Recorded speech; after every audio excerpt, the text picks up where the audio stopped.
In Vermont, and there's one other state as well as Vermont, Maine. In Maine and Vermont, if you are a felon, a convicted felon, and you are in jail, and it's the first Tuesday in November, you can vote.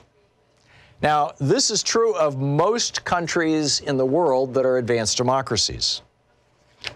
The vast majority of them allow someone who either is in jail or has just recently gotten out of jail, basically paid their debt to society, allow them to vote.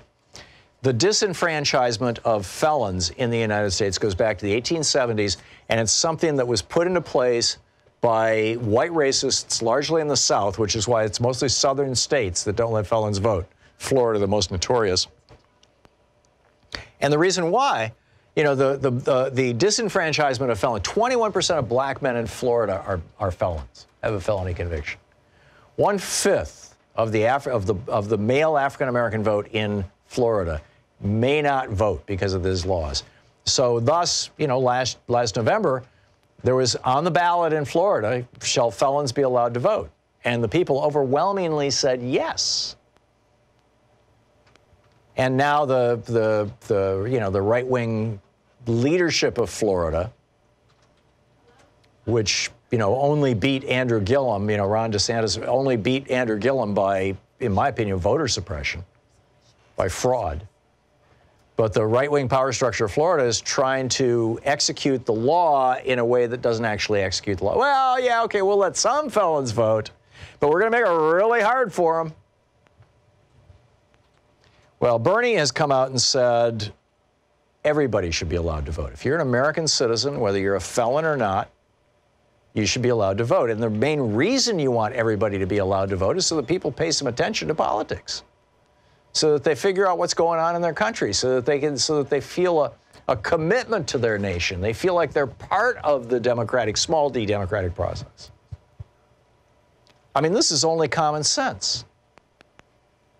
The whole point of forbidding felons from voting was part of a simple two-step process that emerged in the 1870s as Reconstruction started to fail in the South after Andrew Johnson, the Lincoln's vice president, became president, and basically put a knife in the heart of the Reconstruction process.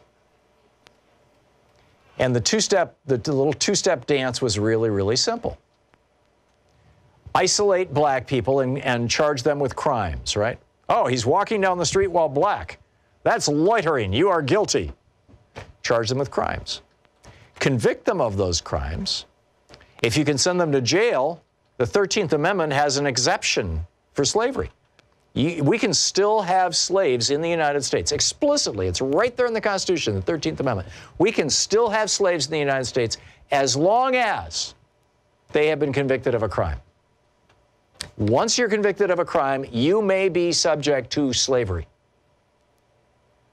So number one, create laws, the so-called black laws, create laws that it's really easy to break. And have those laws have fairly draconian penalties, 2 years, 5 years, 10 years in jail, that are never applied when white people break those laws, but always applied when black people break those laws. So you arrest a lot of black people, you get a lot of literally slave labor for these prison camps. Some of them are factories. Many of them are farms, plantations. They're prison plantations for that. And then when those people are out of jail, they can't vote. So the white power structure stays in power. I mean, 1 out of 5 black men in Florida, that's nothing to sneeze at, right? So Bernie comes along, and Elizabeth Warren, by the way, is supporting him and saying that everybody who is free should be able to vote. In other words, after you've gotten out of jail.